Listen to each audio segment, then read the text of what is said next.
আমার বান্দা বলার একটা কারণ হলো দুনিয়াতে সব আল্লাহর বান্দা, তবে কিছু কিছু মানুষ দুনিয়ার মোহে পড়িয়া মনে করে না সে আল্লাহর বান্দা, মনে কিন্তু সে এখন আল্লাহকে মানতেই চায় না। ফেরাউন এত বড় গরিবের সন্তান, চলার মতো টাকা নাই। আল্লাহ এক সময় তাকে টাকার পাহাড় দিলেন। এই ফেরাউন টাকা পাইয়া মিশরের জমিনে ক্ষমতার চেয়ারে বৈশা সে দাবি করলো, আনা রব্বুকুমুল আ'লা, আমি শুধু খোদা না, সব থেকে বড় খোদা। নমরুদ আল্লাহকে মেরে ফেলার জন্য রেডি হয়ে গেল যে আল্লাহকে গুলি করে মেরে ফেলবো, তাহলে ঝামেলা শেষ। কিন্তু সেই নমরুদকে আমার আল্লাহ ধ্বংস করতে কোনো ফেরেশতাও পাঠান নাই,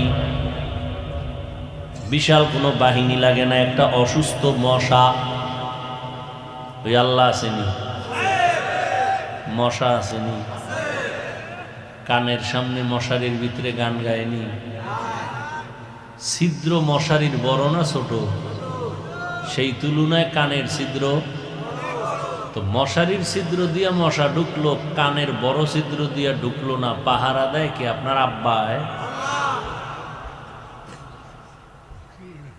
কাদেরে কুদরত দারি বার কামাল, আন্তা রব্বি আন্তা হাসবি যুল জালাল, তুহি কাদের জলিলুল্লাহ জাহাদার, বহর হালে তুহি মেরা নিগাহদার। আল্লাহ পাক রব্বুল আলামিন বলে, দুনিয়ার মানুষ সব আমার বান্দা, কিন্তু কিছু কিছু মানুষেরা দুনিয়া দুনিয়া করে গিয়া যা আল্লাহর বান্দা এ কথাটা ভুলিয়া গেছে। এ যুবক, তোমার চেহারাটা আল্লাহ নিজে কুদরতের হাত দ্বারা বানাইছেন, এত সুন্দর, এমন আকর্ষণ দিয়ে রাখছেন, তোমার 40 বছরের আগে আকর্ষণ নষ্ট হবে না, চেহারার লাবণ্যতা যাবে না, উজ্জ্বলতা যাবে না। অথচ তোমার চেহারা দিয়ে তাকাইলে কোনো মায়াই লাগে না, আকর্ষণই নাই। গুনাহ করার কারণে আকর্ষণ নষ্ট হয়ে গেছে। খোদার কসম করে বলি, ভিন্ন কোনো মেডিসিন যদি লাগাও চেহারা নষ্ট হবে, কোনোদিন ভালো হবে না। তবে দুনিয়ার কোনো মেডিসিন লাগবে না।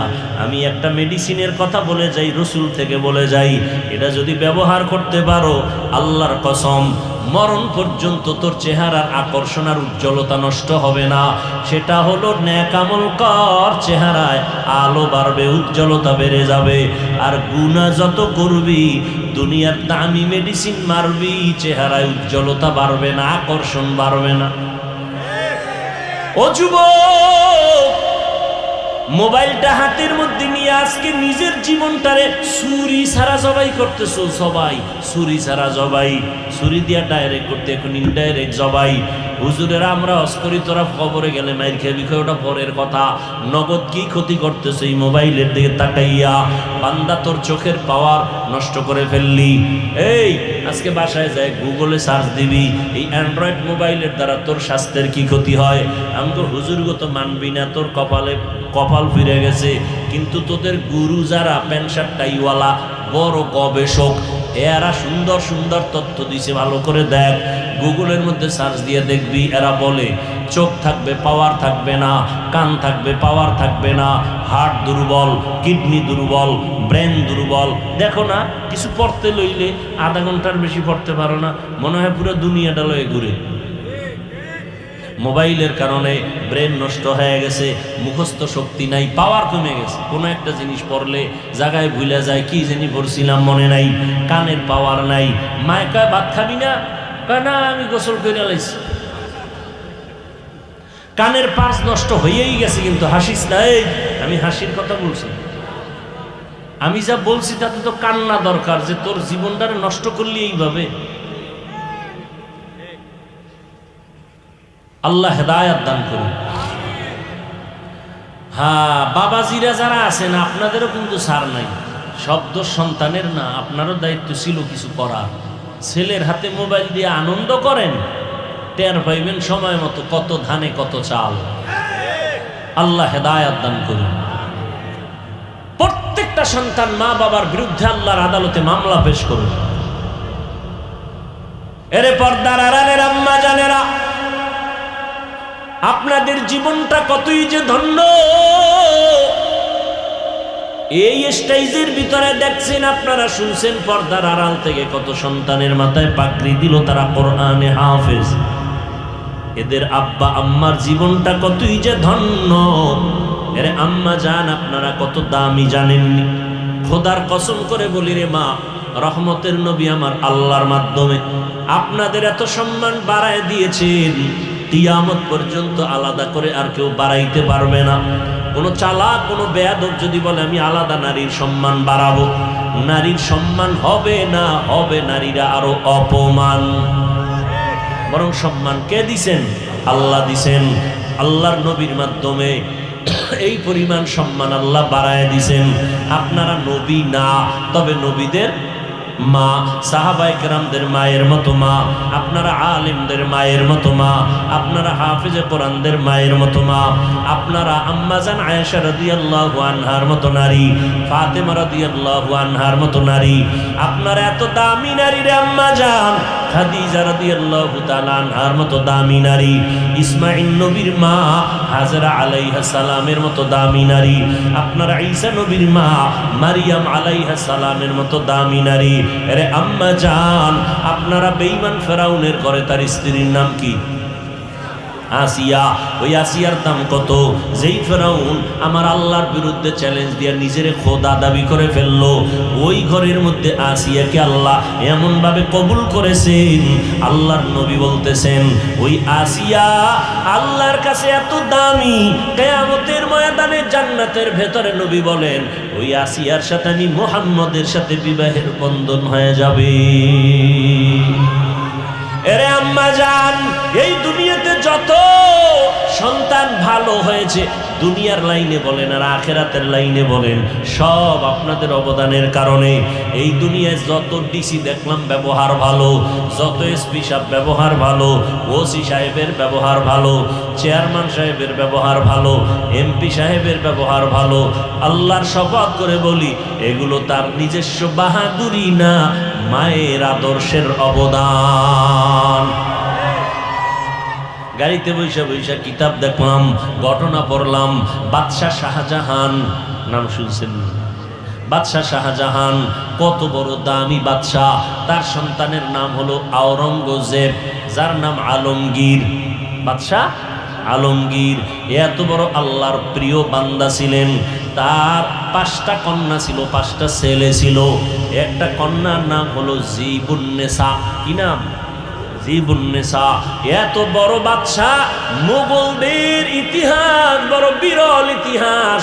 পাক ভারত উপমহাদেশের শাসক ছিলেন মুসলমানদের মোগল সম্রাটরা। মোগলদের শেষ বাদশাহ হলো বাদশাহ আলমগীর, যাকে আওরঙ্গজেব বলা হয়, শাহজাহানের সন্তান। এর নবীর উম্মত। এই আলমগীরের মেয়ে হলো জিবুন্নেসা। এত বাদশাহ, এত বড় বাদশাহ, কোরআন তেলাওয়াত করে, হাফেজে কোরআন। তার মেয়ে জিবুন্নেসা কোরআনে হাফেজা, এত বড় আলেমা, এত বড় শায়েরা, কবিতা বানাইতো বসে বসে। মৃত্যু পর্যন্ত জীবনে বিবাহের সিঁড়িতে পাও রাখে নাই। আল্লাহর মোহাব্বত নিয়া ইরানের বাদশার, ইরান দেশের মধ্যে নতুন কবিরা কবিতা বানায়।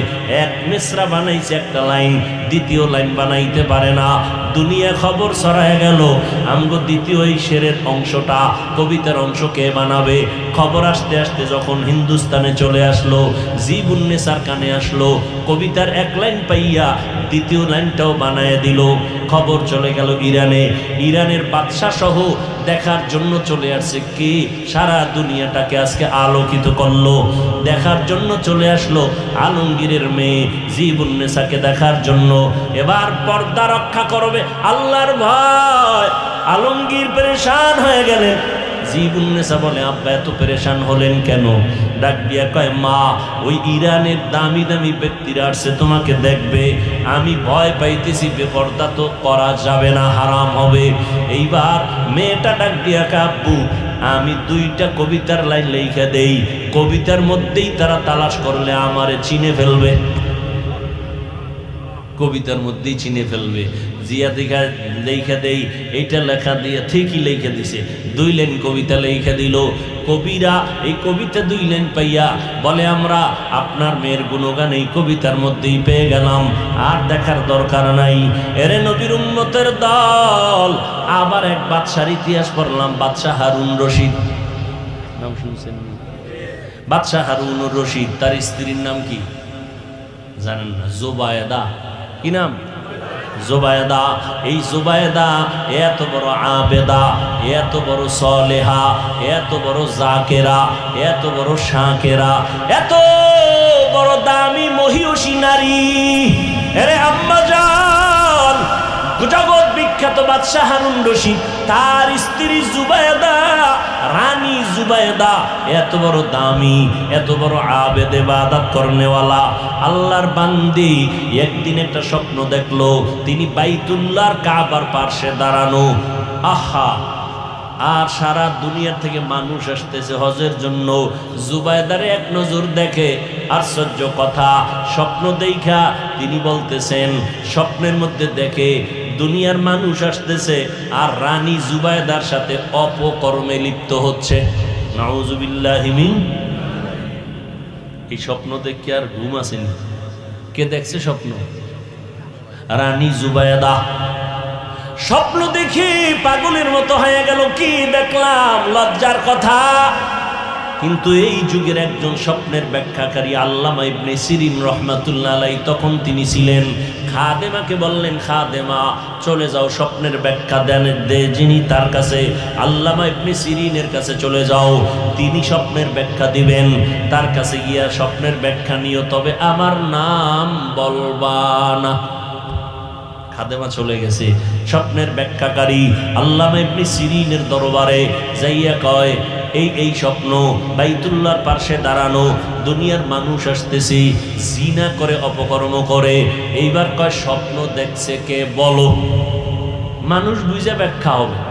খাদেমা কয়, আমি দেখছি। ধরেন না, তুমি এই স্বপ্ন দেখতে পারো না, তুমি এই স্বপ্ন দেখতে পারো না। কে দেখছি নামটা বলো।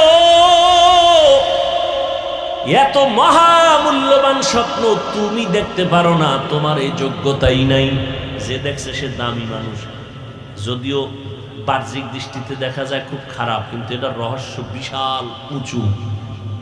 এইবার কয়, ঠিক আছে আমি দেখি নাই, তবে যে দেখছে নাম কইতে নিষেধ, কয় ব্যাখ্যা দিতেও নিষেধ, ভাগো, ব্যাখ্যা দেওয়া হবে না। খাদেমা চলে গেলেন ওই বাদশাহ হারুন রশিদের স্ত্রী রানী জুবায়েদার কাছে। এই খবর কয়, গাও যাও গিয়ে নাম কয়ে দাও। নামটা যখন বলল, আল্লামা ইবনে সিরিন বলেন, আলহামদুলিল্লাহ, জুবায়েদার দ্বারা সম্ভব এত দামি স্বপ্ন দেখা।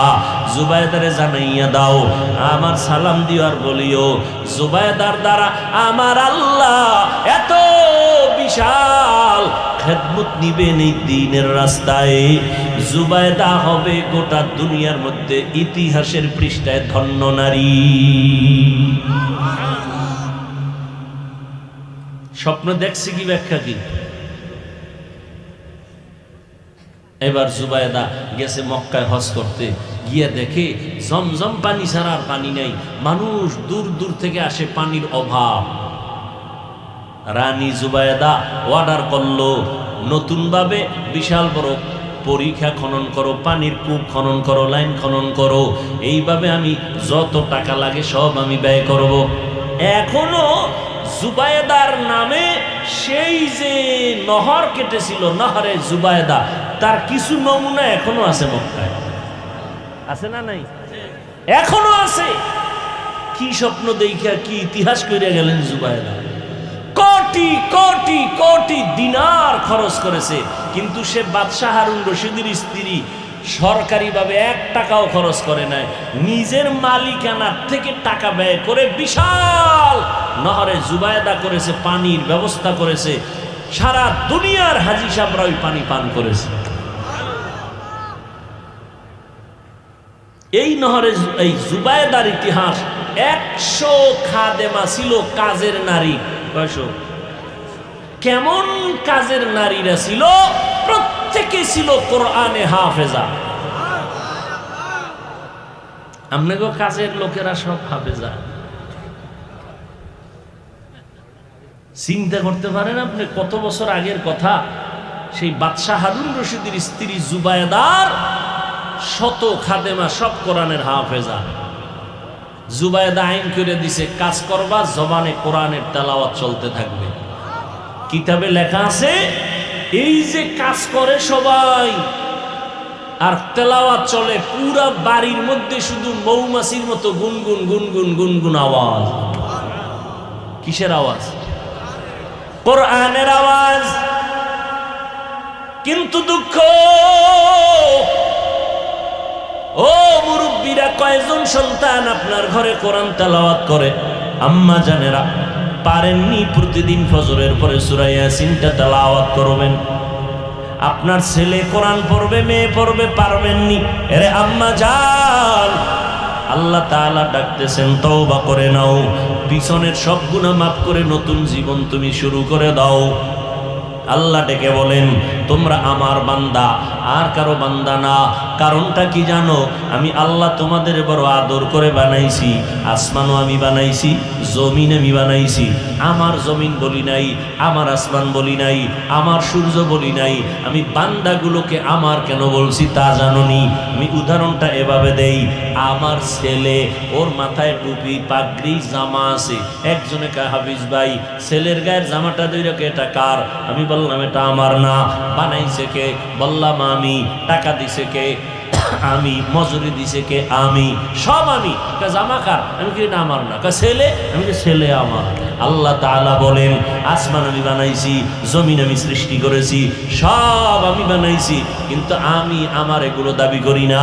মানুষটা কার? এগুলো আমার। কেন কেন কেন? আমি যদিও বানাইছি, তবে আমার জন্য বানাই নাই। আসমান জমিন সব আমি বান্দার খেদমতের জন্য বানাইছি, আর বান্দাগুলো আমি মাওলার ইবাদতের জন্য বানাইছি। قال النبي صلى الله عليه وآله وسلم الدنيا خلقت لكم وأنكم خلقتم للآخرة। পয়গম্বর আরবি বলেন, ও দুনিয়ার মানুষ, দুনিয়াটা বানাইছেন তোমার আমার গোলাম, আর আমাকে তোমাকে বানাইছেন কার গোলাম? আল্লাহর গোলাম। অতএব বান্দা, আল্লাহর কোরআন দিয়ে কথা বলতেছি। আমগো হুজুরগো যত লাফালাফি, যত বাহাদুরি, সবগুলোর পুঁজির নাম হলো কোরআন। আল্লাহ আছে, নবী আছে, ইসলাম আছে, ফেরেশতা, এগুলোর দলিল কি? কোরআন।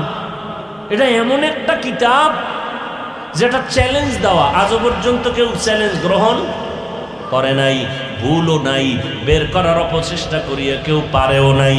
ও যুবক, ওই কোরআন সত্য। কে জান্নাতে যাবে, কে জাহান্নামে যাবে, তাও আল্লাহ বলে রাখছেন। যারা নেক আমল করবা তারা জান্নাতের প্রতীক, যারা গুনাহ করবে তারা জাহান্নামের প্রতীক। গুনাহ যারা করবে তারা জাহান্নামের প্রতীক। জান্নাতটা কেমন আরামের ঘর, আল্লাহ তাও কোরআনে বয়ান করেছেন।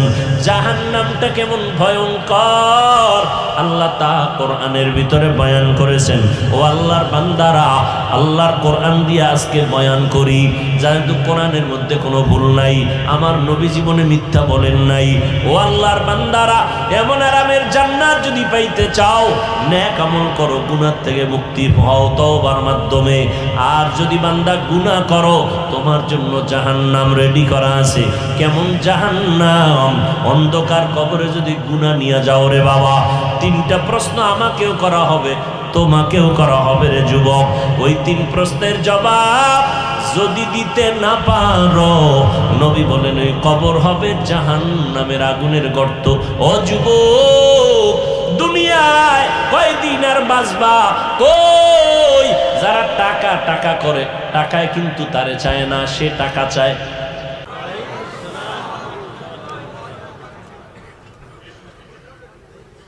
রিভাব দাও, বক্সে রিভাব দাও, ইকো দিবে না, মনিটরের সাউন্ড বাড়াও।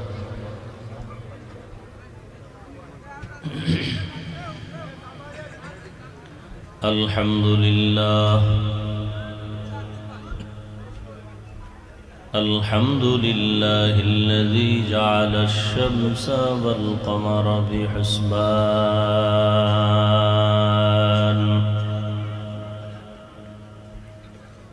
والنجم والشجر يسجدان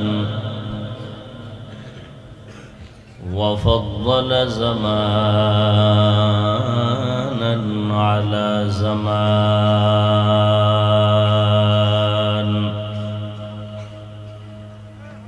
كما فضل مكانا على مكان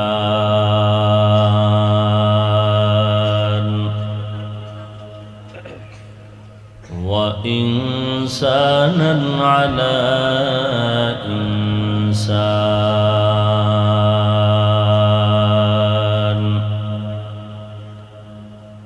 ونشهد أن لا إله إلا الله وحده لا شريك له لا ضد له ولا ند له ولا مثل له ونشهد أن سيدنا وسندنا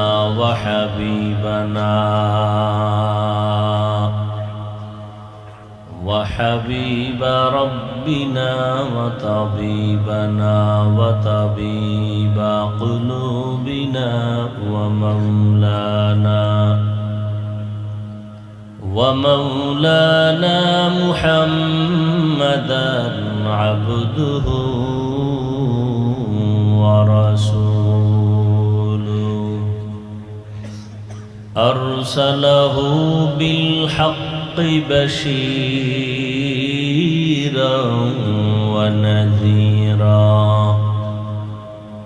وداعيا إلى الله بإذنه وسراجا منيرا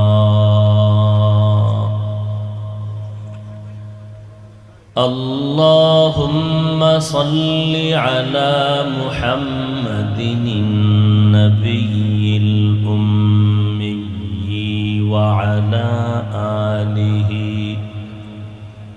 وعلى آله وسلم تسليما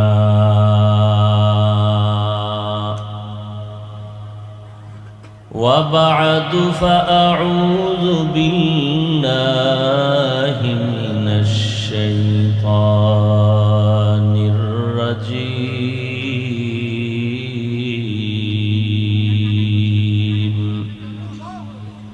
بسم الله الرحمن الرحيم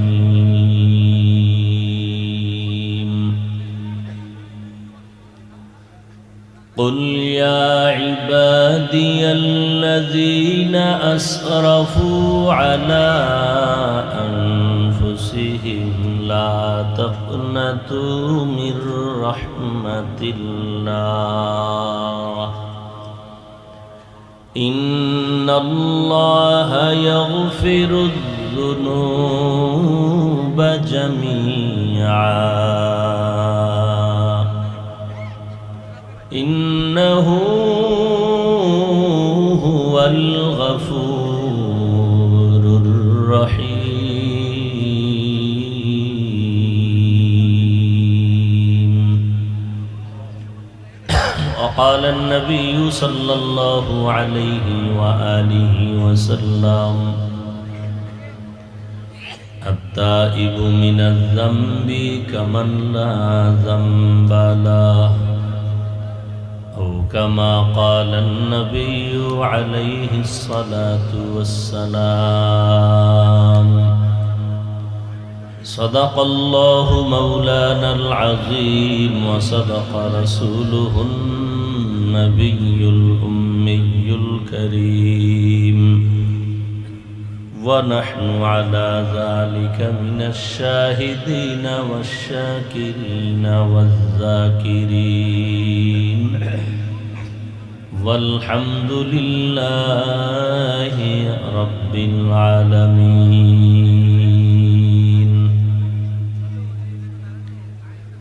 سبحانك لا علم لنا إلا ما علمتنا إنك أنت العليم الحكيم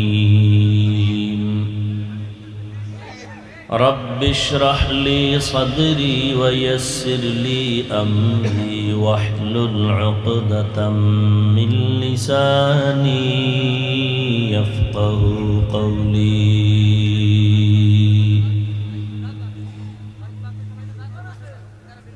सूरज ने दिया अपनी शुआओं को ये पैगाम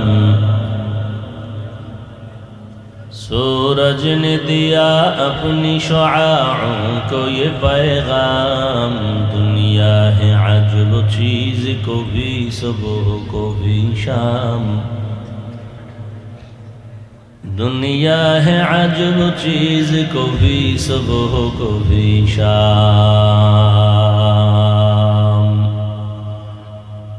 दुनिया में हो दुनिया का तलबगार नहीं हो दुनिया में हो दुनिया का तलबगार नहीं हो बाजार से गुजर हो खरीदार नहीं हो बाजार से गुजर हो खरीदार नहीं हो मकबूल है शाद है काबिल तो बहुत है मकबूल है शाद है काबिल तो बहुत है ऐना के मानिंदे तू नहीं दिल तू बहुत है ऐना के मानिंदे तू नहीं दिल तू बहुत है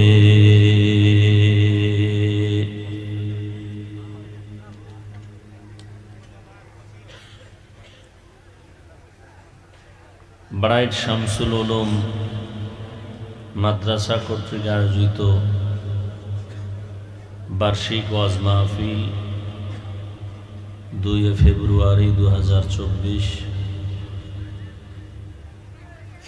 উপস্থিত মোহতারাম সম্মানিত সভাপতি আলহাজ Masud Hasan Liton chairman bright group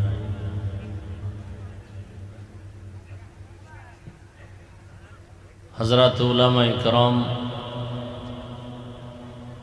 বিভিন্ন এলাকা থেকে আগত আল্লাহ পাকের আশিকিন জাকিরিন শাকিরিন মুহিব্বিন মুরব্বিয়ান আযম কলিজার টুকরা আমার সমবয়সী যুবক বন্ধুগণ স্নেহের ছোট ভাই মাইকের আওয়াজ শ্রবণরতা সম্মানিতা মা ও বোনেরা আল্লাহ পাকের দরবারে শুকর যে আল্লাহ পাক রব্বুল আলামিন মুসলমানের এক ক্লান্তি লগ্নে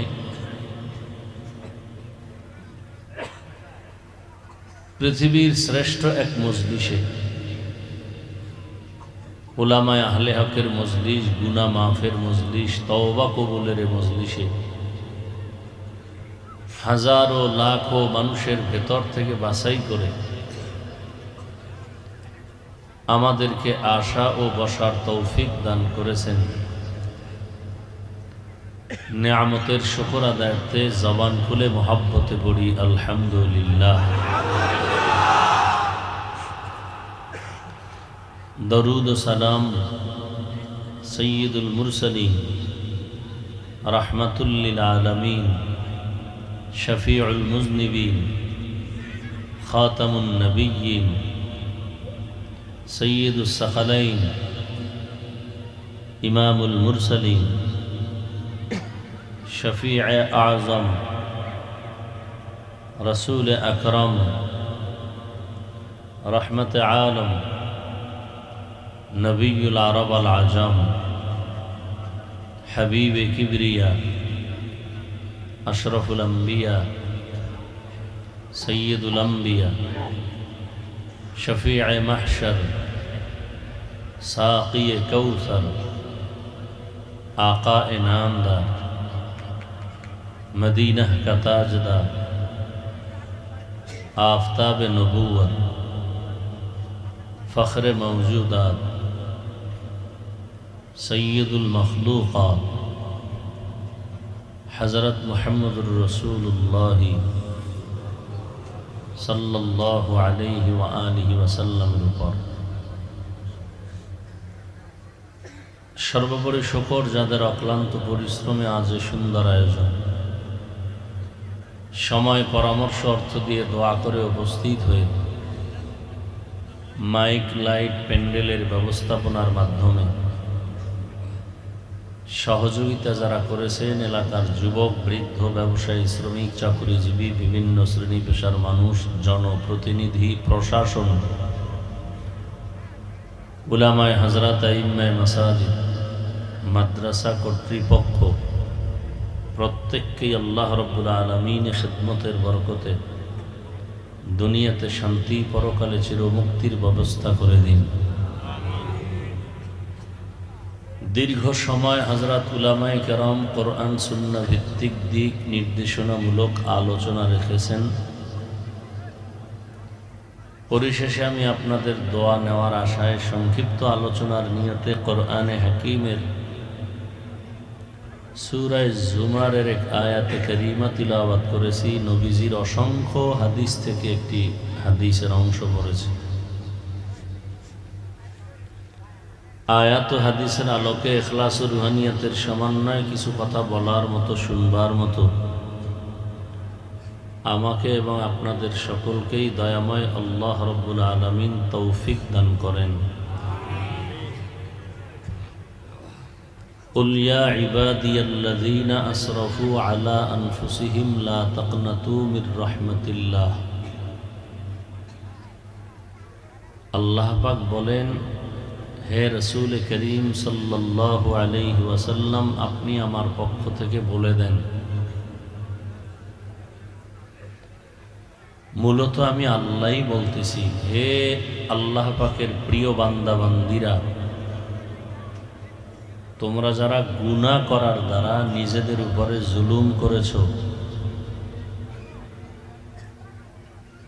তোমরা আল্লাহর রহমত থেকে, দয়া থেকে কেউ ফিরে যেও না, নিরাশ হও না। ইন্নাল্লাহা ইয়াগফিরুয যুনুবা জামিআ, নিশ্চিত আল্লাহ সবার জিন্দেগীর গুনাহ মাফ করে দিবেন। ইন্নাহু হুয়াল গফুরুর রহিম, নিশ্চয়ই আল্লাহ হলেন চূড়ান্ত ক্ষমাশীল, পরম করুণাময়। নবীজি বলেন, আত্তাইবু মিনাজ যামবি কামান লা যামবা লাহ, যারা গুনাহ থেকে তওবা করে আল্লাহর দিকে ফিরে যায়, আল্লাহ পাক দয়া করে তাদেরকে এতটা পবিত্র বানায় দেন যে মনে হয় সে কখনো গুনাহ করেই নাই।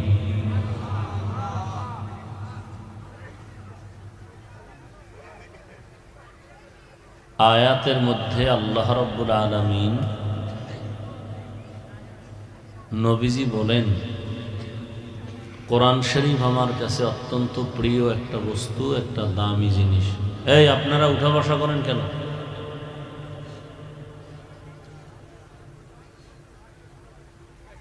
বয়ান শুরু করতে পারলাম না, ব্যারাম শুরু হয়ে গেছে। কি এক আজীব অবস্থা।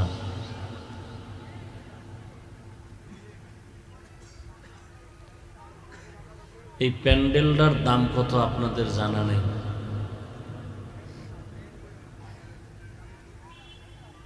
আমি শুরুতেই বলছি, এটা গুনাহ মাফের একটা মজলিস। আপনারা যখন ঘর থেকে বের হয়েছেন, নবীজি বলেন ৭০,০০০ ফেরেশতাদের একটা কাফেলা আপনাদের সাথে আল্লাহ দিয়ে দিয়েছেন। এখানে আসা পর্যন্ত, থাকা পর্যন্ত তারা আছেন। তারা আপনার আমার জন্য আল্লাহর কাছে মাগফিরাত কামনা করেন, দোয়া করতেছেন। এমনকি এখানে আপনারা বসার সাথে সাথেই জীবনের সব গুনাহ আল্লাহ মাফ করে দিয়েছেন।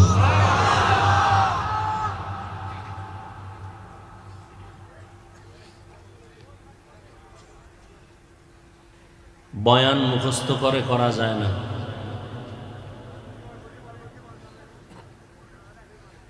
বক্তার এলেম আমলের বাহাদুরি তো বয়ান হয় না। কথাগুলো মনে রাখবেন।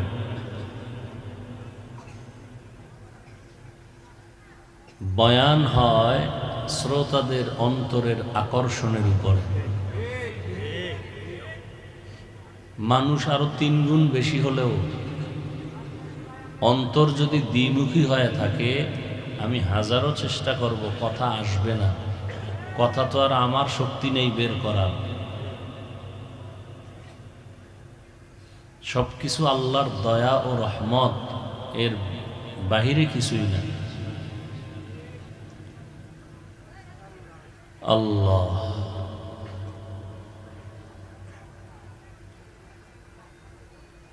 নবীজি বলেন, কোরআন শরীফ আমার কাছে বড় দামি। তবে এই আয়াত আরো দামি, যে আয়াত আমি খুতবায় পড়লাম। কারণ নবীজি বলেন আল্লাহ যে কত বড় দয়াময়, তার দলিল হলো এই আয়াত। আল্লাহ এই আয়াতের দ্বারা তার দয়ার বহিঃপ্রকাশ ঘটিয়েছেন এবং পৃথিবীর প্রত্যেকটা মানুষকে, চাই সে হিন্দু, বৌদ্ধ, ইহুদি, খ্রিস্টান, যে যে লাইনে থাক, সবাইকে আল্লাহ পাক জান্নাত দেওয়ার আশ্বাস দিয়েছেন এই আয়াতের মাধ্যমে।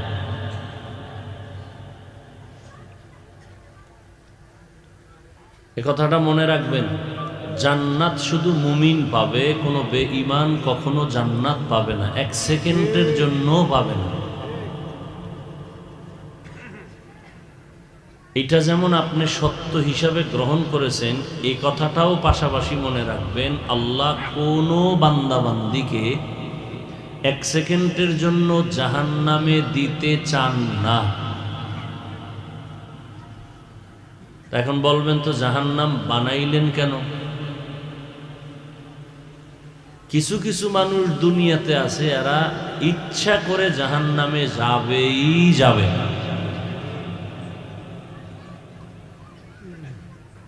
নবীদের কথা শুনবে না, আলেমদের কথা শুনবে না, নিজে জেনে শুনে বুঝেই জাহান্নামের পথে যাবে। মুসা নবী ফেরাউনকে দাওয়াত দেয় নাই, কালেমা পড়ছে, পড়ে নাই। বরং ইতিহাসে আছে সে ভোর রাত্রে কান্না করতো আল্লাহর কাছে একা একা, আল্লাহ আমি দুনিয়া চাই, আখেরাত চাই না। তাহলে সে জেনে শুনেই কোন পথ ধরছে? জাহান্নামের পথ। ইব্রাহিম নবী নমরুদকে কম দাওয়াত দেন নাই। এরকম সব নবীরা, আমার নবী রহমাতুল্লিল আবু জাহালকে কি কম দাওয়াত দিছেন? কালেমা পড়েছে, জেনে শুনেই বুঝিয়েই সে জাহান্নামের পথ ধরেছে। আমাদের মধ্যে অনেক মানুষ দেখবেন হাসতে হাসতে বলে, আরে সবাই জান্নাতে গেলে জাহান্নামে যাবে কে? হাসতে হাসতে বলবে এত সওয়াব দিয়া হবে কি, এত আজ মাহফিল দিয়া হবে কি। কিন্তু ওই পোড়া কপাল একবারও বলে না এত যাত্রা গান দিয়া হবে কি, সিনেমা হল দিয়া হবে কি, এ বলে না, একবারও বলবে না। বলবে এত সওয়াব দিয়া হবে কি, এত ওয়াজ দিয়া হবে কি, এত তাবলিগ দিয়া হবে কি।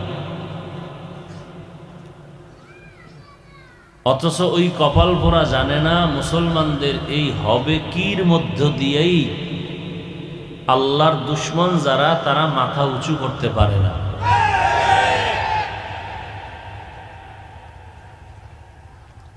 এমন একটা সময় খুব দ্রুত আসতেছে, পৃথিবীতে একটা মানুষও থাকবে না যে আল্লাহর বিপক্ষে। একজন মানুষও খুঁজে পাওয়া যাবে না পুরা দুনিয়ায়। প্রত্যেকটা মানুষ আল্লাহর চূড়ান্ত আনুগত্যকারী হয়ে যাবে। নেতৃত্ব দিবেন ইমাম মাহদী আলাইহিস সালাম, ঈসা নবী নেমে আসবেন। খুব দ্রুত নমুনাগুলো দেখা যাচ্ছে। আল্লাহ